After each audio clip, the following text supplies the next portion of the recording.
All right, let me just get the chat room for YouTube up as well. Hey, everybody joining on YouTube. We are live here on Patreon as well on Zoom. If people want to join on Patreon, that's patreon.com/themysticalspiral. You can ask questions. You can have private access. Hopefully we are live on YouTube and it's public on YouTube. Let me know. Let me see. Oh, wait, is it private? Get the hell out of here.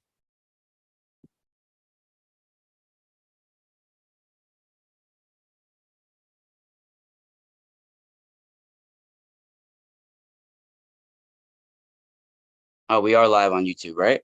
Okay, here's the chat room. Let me know, everybody, if we're live on YouTube. Here's the chat.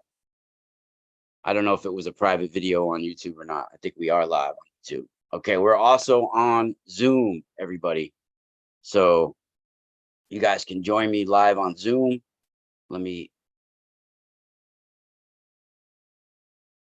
Yeah, you guys are here with me. Cool.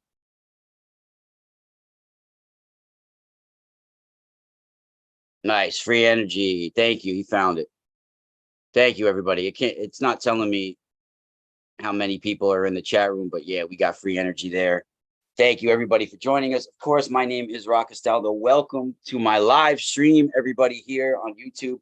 I plan on doing these on a daily basis, both on Patreon and weekly on YouTube. If you guys want to join, this is really for my Patreon, but I'm trying to get the word out about my Patreon because we are unveiling the secrets of nature and the universe, and I need the connection of other people involved so we can activate this on a collective level. Because listen, everybody, you're not going to get the answers if you're into cosmology, evolution of if you're into just who we are as a species, where we're going, and what we're doing here, and where we came from. This is ultimately the place for you. I have spent the last 30 years of my 45 years involved in researching some of the things that I've witnessed, some of the secrets of nature and the universe that I caught a glimpse of that I didn't understand.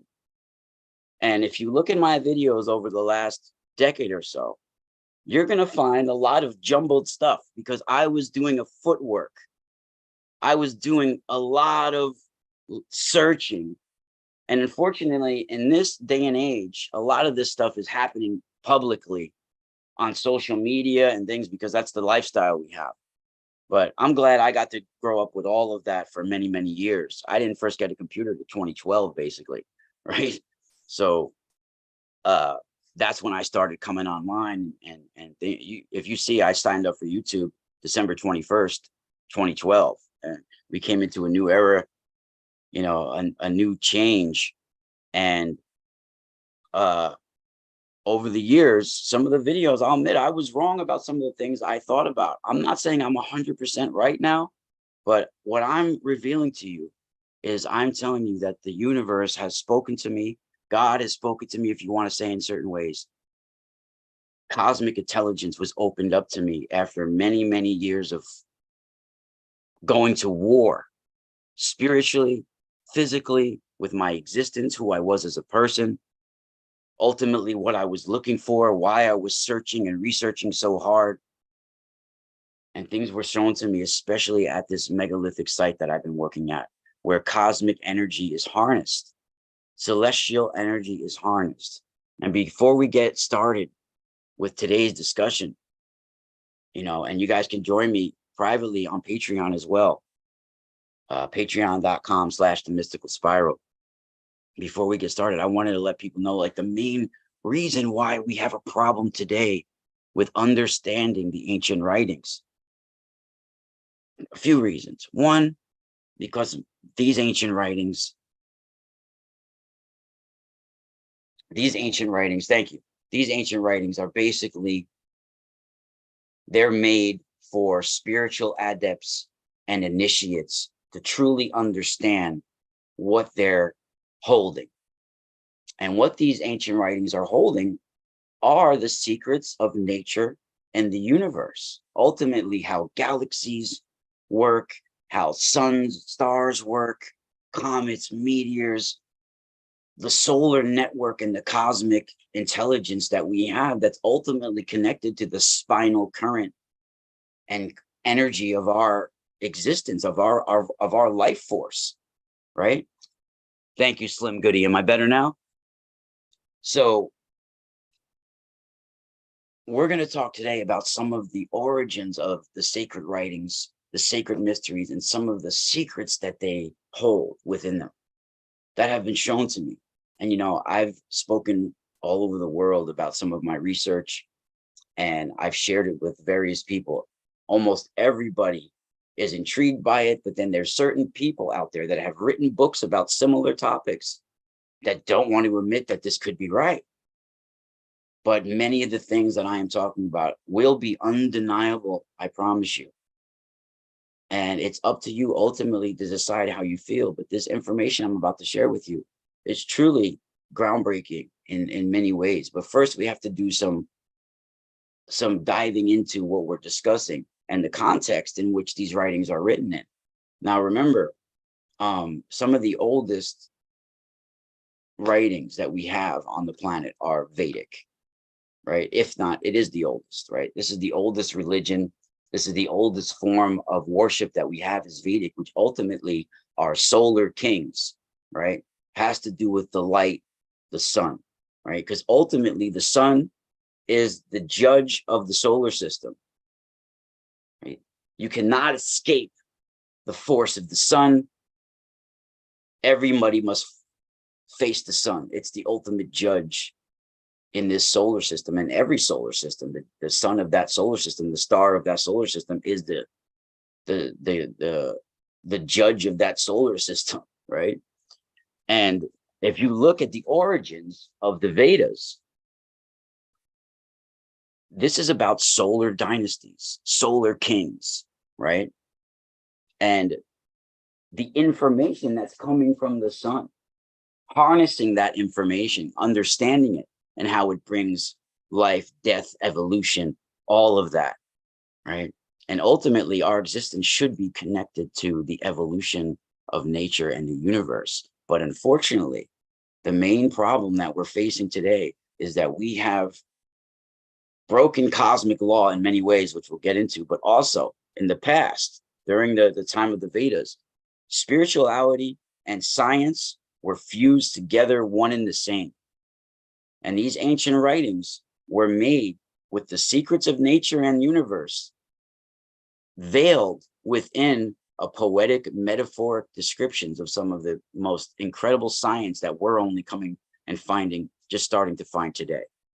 And you're going to see the Webb telescope, different things like this are going to unveil some of the most incredible things that are already described in the Vedas. They're already described in all the cultures that stemmed from the Vedic wars.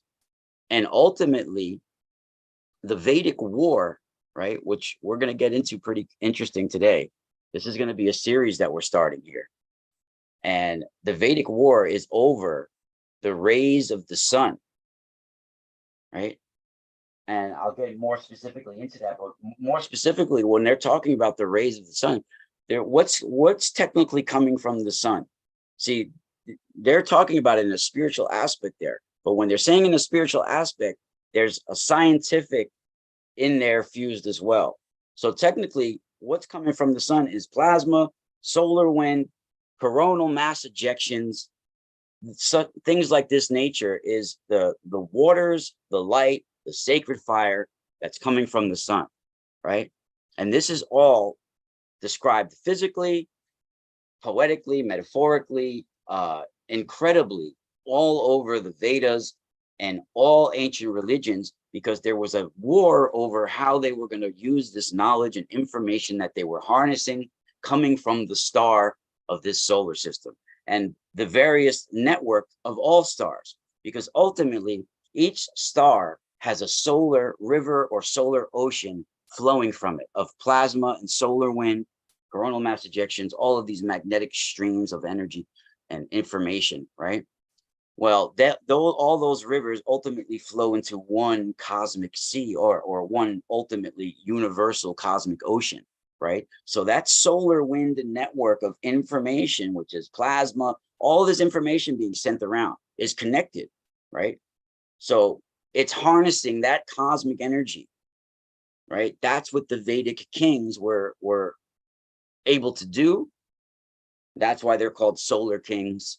That's why they're solar dynasties. And in fact, there was a war on the planet described in all the Vedic writings that resulted in the cultures that you see, that led to Egyptians, Persians, Assyrians, the Mitanni, the Hittites, the Elamites, uh, the Sumerians, the Babylonians, even the Aztecs, the North Americans, the South Americans, all over, right? The hub was originally in India. They didn't start in Persia and Syria. They came originally from India and various Vedic Aryan roots. The Himalayas is one of the touch grounds of their DNA. And I've explained why this is as well, because the Himalayas is one of the spots that punches a hole in the stratosphere when we're in minimum sunspot cycles, to harness and channel and funnel in that cosmic energy and everything that's lurking in the stratosphere, which involves bacteria from cometary dust and meteoric showers and all sorts of supernova explosion particles that get brought in by the solar wind network and get stuck lurking in our stratosphere until we're in minimum sunspot cycles. And then when there's places where there's holes in the stratosphere, that's like an open invitation for all that stuff that's lurking in our stratosphere to come down on in. And Himalayas is one of the spots that pumps a hole in the stratosphere. And when we're in minimum sunspot cycles, all the spots where we have breakthroughs in the stratosphere, all this fireball information that's coming in, all that, gallons and millions of gallons of cosmic debris gets funneled in and flows through right down onto the Himalayas and sweeps on in through and hits Hong Kong and places like that, right? Described in Professor Chandra Wickraman Singh's book 2 decades ago, right? But what I'm saying, the part I'm adding, this is why in Hindu and Sanskrit, you have Shiva sitting at the top of the Himalayas doing the cosmic dance, because this is where fertility and evolution and new viruses and everything comes in at certain spots. And the Himalayas is one of those spots that harnesses and brings in cosmic light, cosmic energy that involves plasma, solar, all of that's happening, right? This is how worlds are evolved and seeded, and it involves comets, meteors, and everything floating around the universe and depositing cosmic currency, right? Bacterias, all sorts of things that are floating around, right? Everything must communicate with the sun, comets, everything. And when the sun communicates with the comet, what happens? It leaks all the gases and everything out, and that gets swept up by the solar wind and get deposited to the appropriate locations. This is not just random stuff floating around. This is all under divine influence and escort, right? By a hierarchy of information and intelligences, right? And we're going to get into something very serious here that involves the most ultimate weapons of the universe that come from the sun as well, right? This is incredible information, right? And when they talk about even Varuna, names like this is going to be something very important that we discuss, right? One of them that we have to discuss, first of all, is the symbology of light in the Vedas. And good morning, Jessica Torado, the actress, Cam Lopez.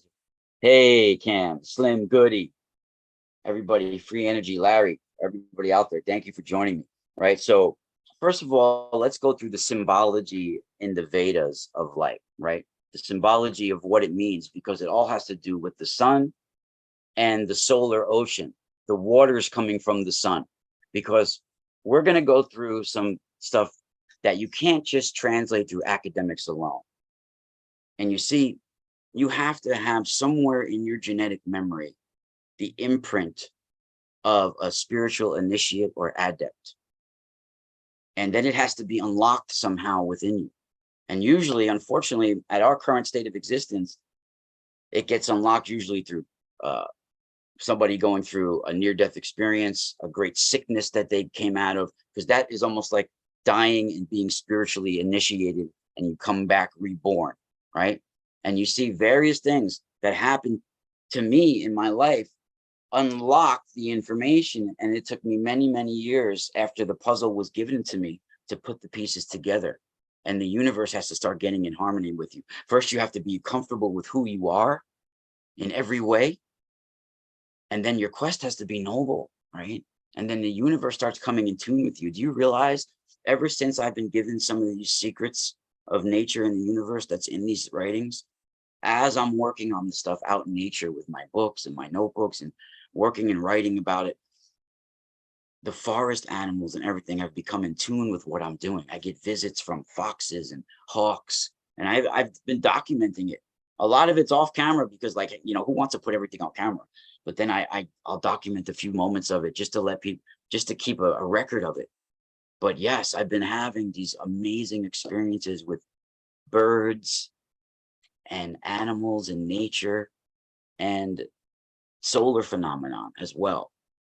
And different things like this happening all around my work, especially over the last couple of years and the last few months, even more, right? And it's truly been incredible. So I share this with everybody, you know, and then, you know, if you want to end up buying the books I put out one day or joining my Patreon, that's fine as well. But ultimately, I share the information.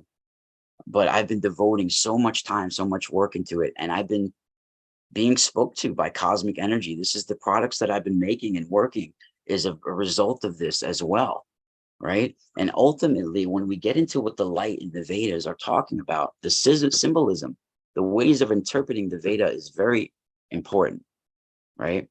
When we talk about, because even scholars debate all about this, and you have to look at spiritual adept point of view, and no one can just come up with that. It has to be imprinted in you, right? It has to be awakened in you. And when I was 9 years old, I had a near-death experience that they had to form an operation on me to save my life. And what I went through is very much like experiences that you can read about in Black Elk Speaks, right? Where the shaman Black Elk, he had an experience where he had a great sickness at 9 years old, just like me, right?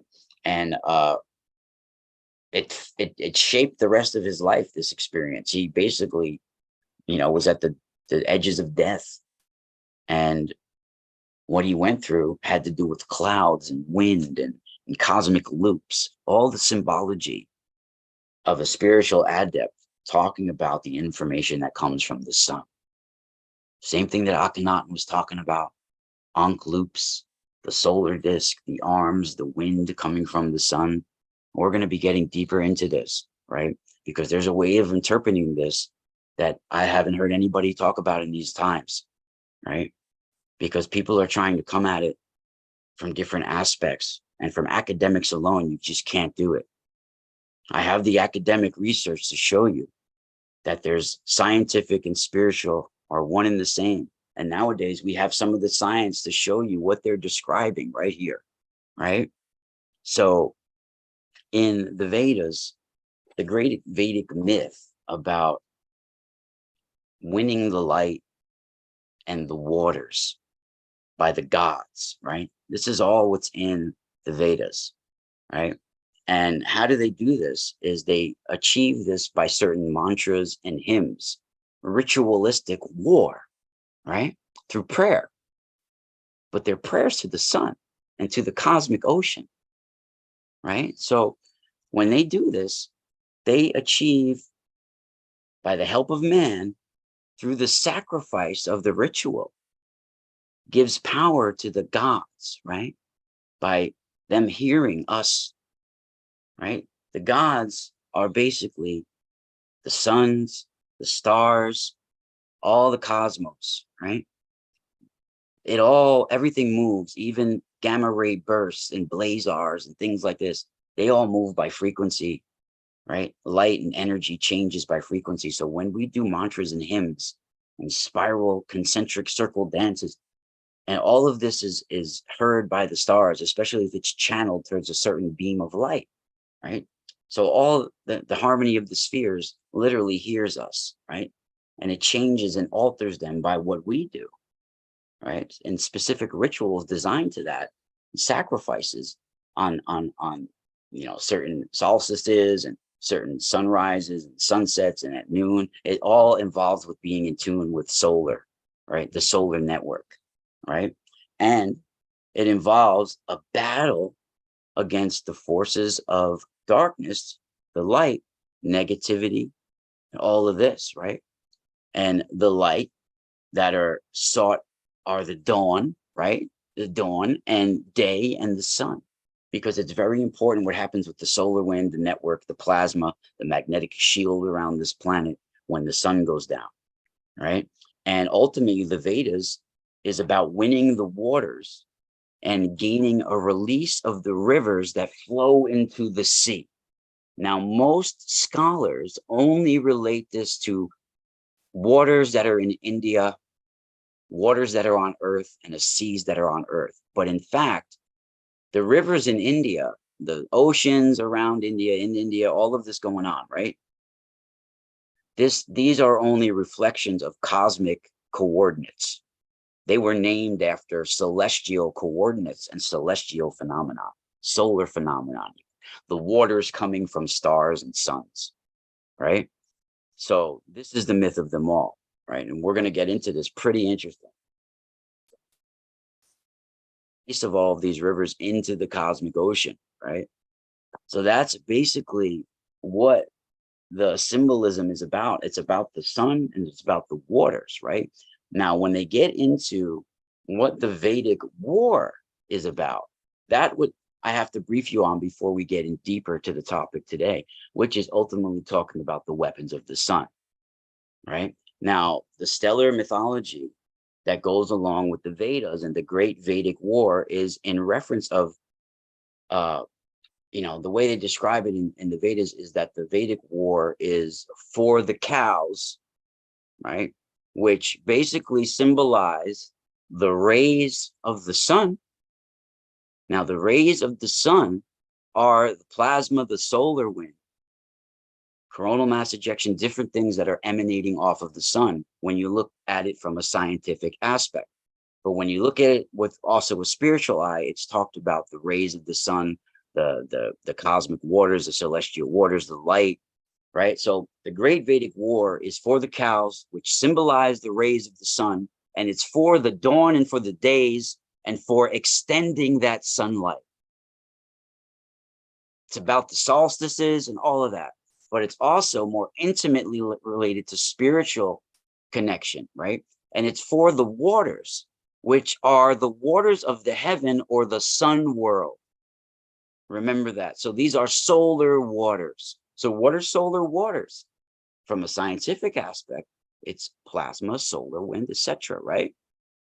Right? So this is something that they knew about during the Vedic wars. And the Vedic wars was about this information that we know about in science today and how it was going to be applied, because the plasma, the solar wind, coronal mass ejections, it's just not something that brings in auroras and things like this. It's bringing in information, everybody.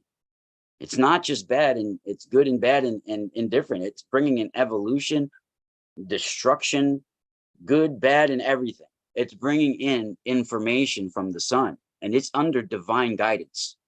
It's under the guidance of God, right? The Vedic war, in fact, is for over the sun itself, who is the year, and how that sun moves through people's charts as well, right?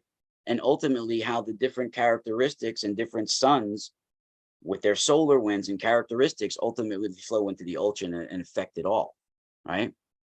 And the sacrifice is guarded by these Vedic clans and kings, right?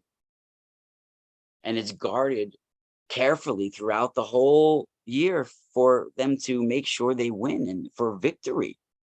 So the demons and the powers of darkness are denied their dance, right? And, different critical points like eclipses and things like this are the dangerous times of the sacrifices, right? And the great Vedic myth is about Indra winning the 7 rivers that flow into the cosmic sea and the release of the sun out of darkness.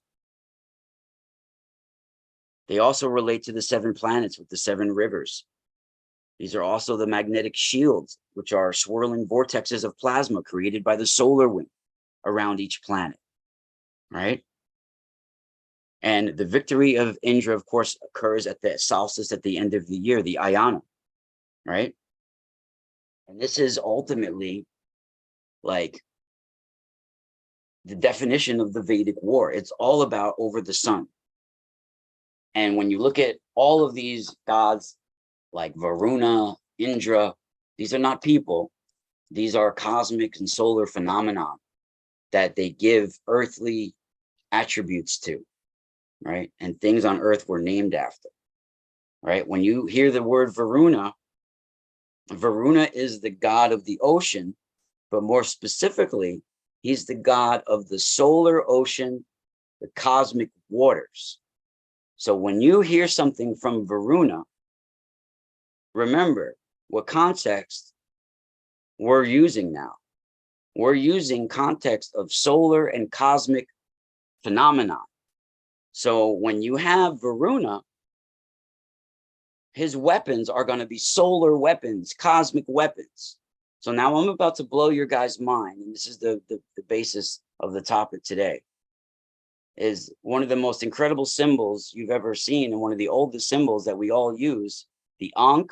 I have been shown the truth about this, but the origins about this are in Hindu, Sanskrit, Vedic, not in Egypt, right? But we'll get into the Egypt as well, and we'll get into other symbols.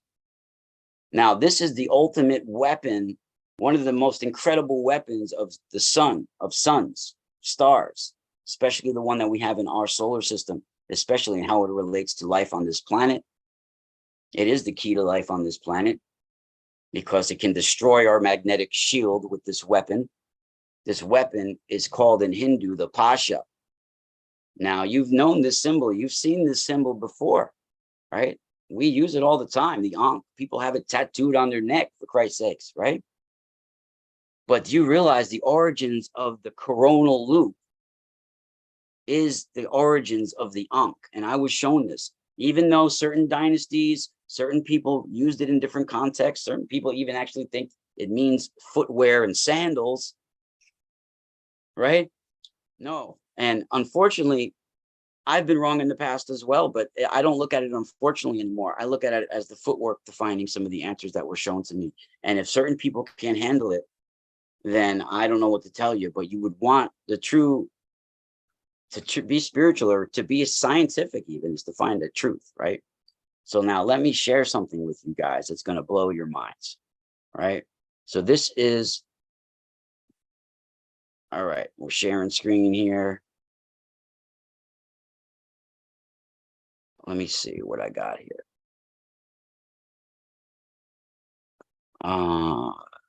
Thought I had it already opened up for you guys. Hold on a second.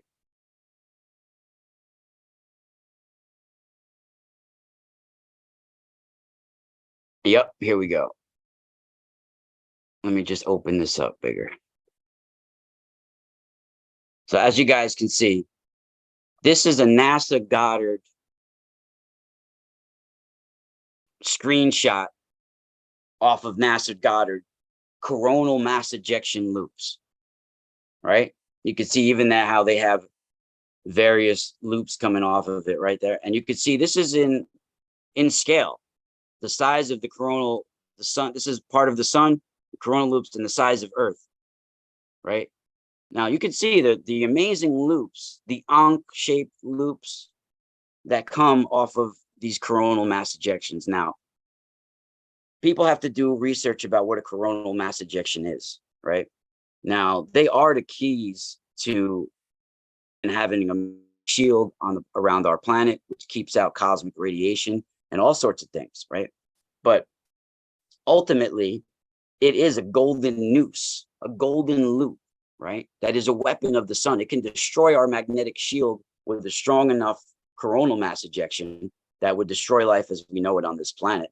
Not just communications, but it can, if it was strong enough, it would flood our whole planet with cosmic radiation, and it would bring a darkness on our planet. It would change things, right? Mars doesn't have a magnetic shield, and they can't sustain life the way life is on Earth because of that, right? It most likely was from solar loops, solar flares, coronal mass ejection loops. Now, this is described not only physically, but spiritually, poetically, metaphorically, in every way, in most cultures, right? They are just even down to the Wonder Woman golden noose and lasso, right? That can lasso souls and things like that and pull them into the celestial abode. This is all symbolism that is origins in what people don't even realize what they're using anymore, right? Now, in Hindu, the coronal mass ejection I have found and rediscovered is called the Pasha. Now, this is how they describe the Pasha in Hindu, as these golden nooses or golden lassos that can lasso souls and pull them into the celestial home and celestial waters. Now, that is so describing a coronal loop, pulling souls, lassoing souls, and pulling them into the magnetosphere and the celestial waters, that it's just mind-blowing. And it's the weapon of Varuna. It's called the Varuna Pasha, right? So remember when I told you guys, when you hear the word Varuna, and when you hear about Varuna's weapons, and the Pasha is one of the most strongest weapons of the solar system, of the universe, of the cosmos, that the gods use, and the gods are the suns, the stars, the cosmos. Varuna's strongest weapon is the Varuna Pasha. So when you hear Varuna, remember, you're talking about solar weapons. When it's talking about Varuna, it's talking about the solar ocean, the solar waters, and the sun ultimately. So any weapon of Varuna is coming from the sun, and it has to do with the solar waters, right? So what's coming from the sun that's like a golden noose? It's a coronal mass ejection. It's described exactly like that, right? And it's also described as snakes moving over the solar ocean, which is exactly how not only the magnetic streams of energy and light and information that come from the sun, the plasma, the solar wind, that's exactly how it moves over the celestial waters like snakes. It's also, you can describe the coronal mass ejections as literal snakes as well. So that is incredible symbolism, and nothing can escape the cosmic force of the Varuna Pasha. It's the ultimate weapon, right? Except the Tridevas, which is the Saraswati River, which is a cosmic ocean, and Brahma, which is a creator of everything of the universe, and things like that. So the Varuna Pasha is a snakes that are described as shaped like a lasso, right? That is a weapon of Varuna, a solar weapon. So this is what you have here, and you could see how it's shown here in symbolism as the noose or a rope that's held by the gods, right? It's called the Varuna Pasha. Sometimes it's even called as the Ankusha. It's even a weapon of Ganesha, where Ganesha lassos souls and pulls them into the celestial abode. You can see this is the coronal mass ejection loop. This is the origins, and in Vedic they describe it perfectly, right? There's even various myths and stories that go along with it that is incredible. I mean, Varuna is the god of the solar waters, like I said, the god of the night sky as well, the solar waters when the sun goes down as well, right? The guardian, right, of the souls, right? And his weapons are just incredible. Like the Varuna Pasha, are, you know, the strongest weapons of the Hindu and of Sanskrit, and it's made of these cosmic snakes, right? Really incredible. Now, if you want me to get into some of the myths that are behind it, I could do that as well. I mean, these weapons are just incredible how they describe some of the most mind-blowing secrets of nature and the universe. Not only is it the divine weapon of Varuna, it's also the divine weapon of the Lord Ganesha, also described as being golden in color and very beautiful in appearance. Now remember, these coronal mass ejections, they bring in auroras as well, right? And it also is described as eliminating some of the evil on the planet, right?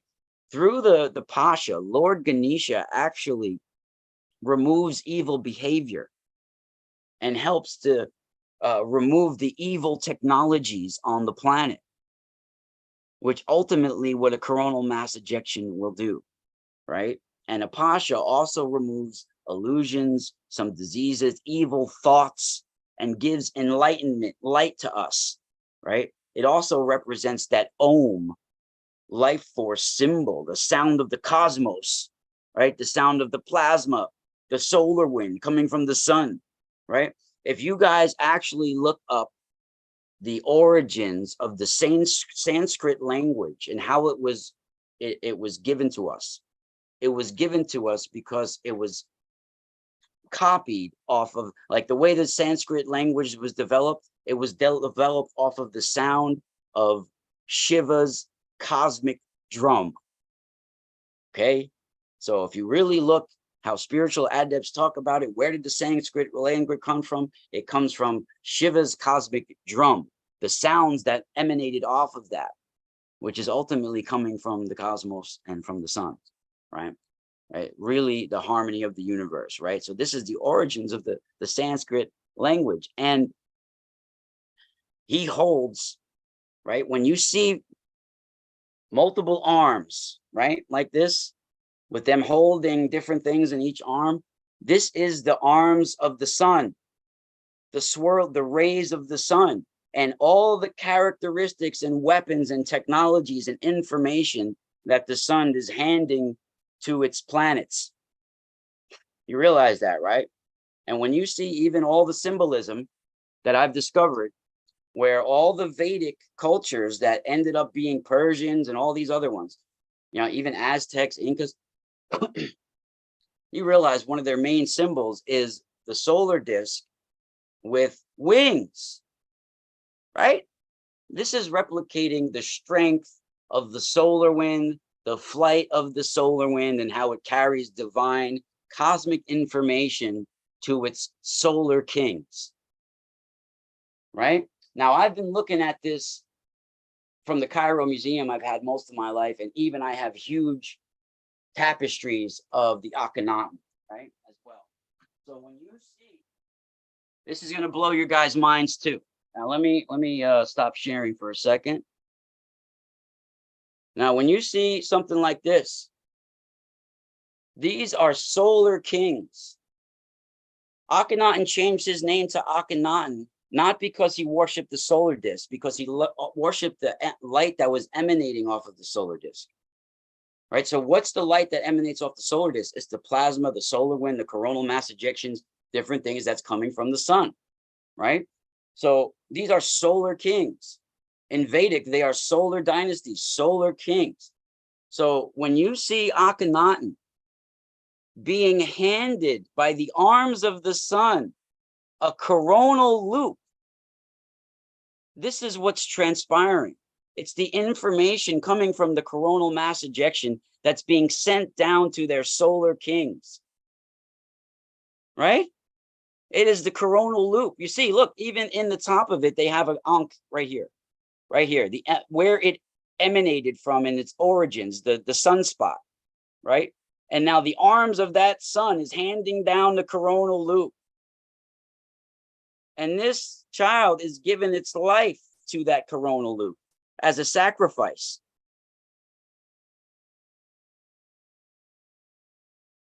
To keep the sacrifice and ritual going, the year going. and the information coming to the solar king. He will stay alive and prosper. Even his movement of the chariot with horses, all horse symbology is solar mythology, everybody, from an adept or spiritual initiate. It represents the strong strength and the stampeding force of the sun, and the chariot of the sun moving across the cosmic waters, the cosmic desert, everything, right? And when they would take their chariot at sunrise and move across, this is a replication of the solar wind and the sun and all of the information coming from it, right? Let me see in the chat room. We got something on Patreon. Yeah, my head is to the right on the screen on purpose. I want to be to the right. I don't want to be all up in the middle, right? So this is the coronal loop that's being handed down, the information that's being handed down to the solar kings, right? So when we come back to Vedic, these are the arms of the sun, handing the coronal loop to its solar Vedic kings.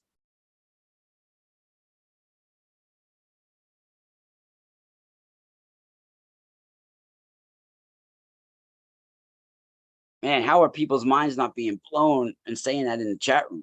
You got to be, right? You got to be. You got to be. Because that is the true origins of the Akhenaten information we got here, everybody. This is what's going on right here. And when you see the various ways, you know, here, the golden loop is being held. This is the weapons of the sun, right? Ganesha holds one of the weapons in his 4 hands, and this is the ultimate rays of the sun. You know, this is how the great Vedic war is started, right? And over the knowledge of all of this, right? And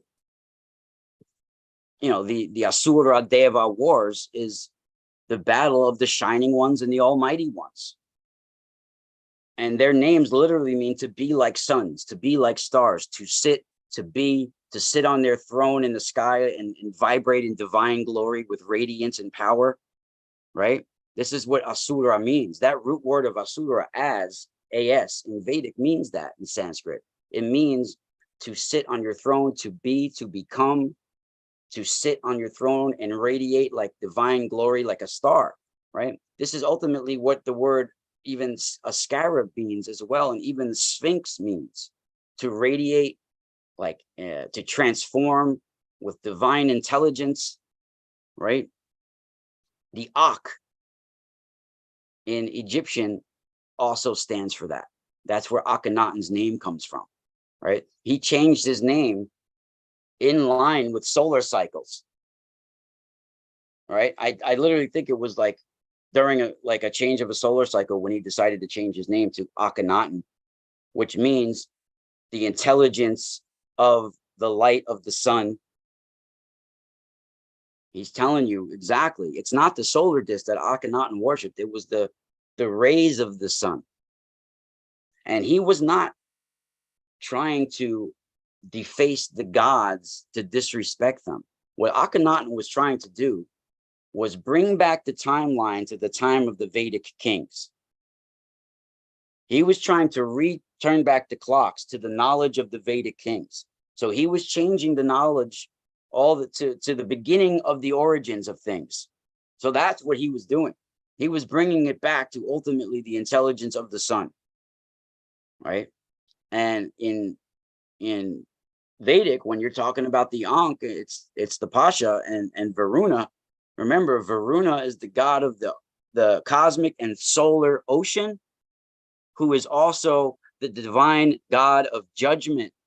Remember, the sun is the judge of the universe. It is Osiris, the judgment of the dead. Because ultimately, when you die, you must pass into the solar wind network to evolve and move on. And in that solar wind network, there's specific instructions for solar kings to find an area within our magnetosphere, which is called the magnetopause,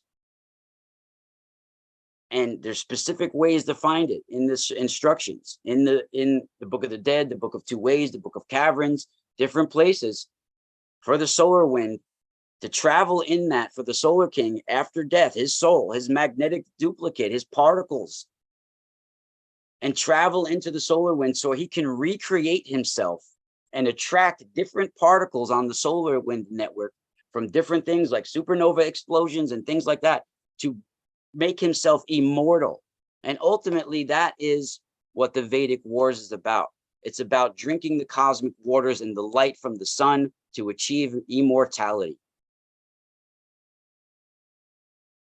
That's what the Vedic kings ultimately were doing, right? Achieving immortality through the light of the sun, the waters of the sun. No one can challenge me on that. That's the Vedic tales. I mean, that's what's in the writings, right? And Varuna is one of the key ones that hold the answers to the Pasha, to the coronal mass ejection route. And this is mind-blowing information, everybody. And I have over 1,000 pages written on information related to this that I'm putting into a book series that I'm going to probably end up putting on Amazon. Unless there's people out there that are book people out there that understand how that works, and no companies that contact me, because I'm looking for investors in my work and investors in my research so we can take this to another level. Everybody, I think that's enough for today. I'll be live again on Patreon tomorrow. Also tonight, I'm going to try to go live on Patreon. This is meant more specifically for Patreon. So everybody, if you want the secrets of nature and the universe, we are unveiling them together. I have a direct line to the cosmic information that I've been harnessing through my work. Contact me, themysticalspiralstore.com, if you want some of the best products that you've ever seen.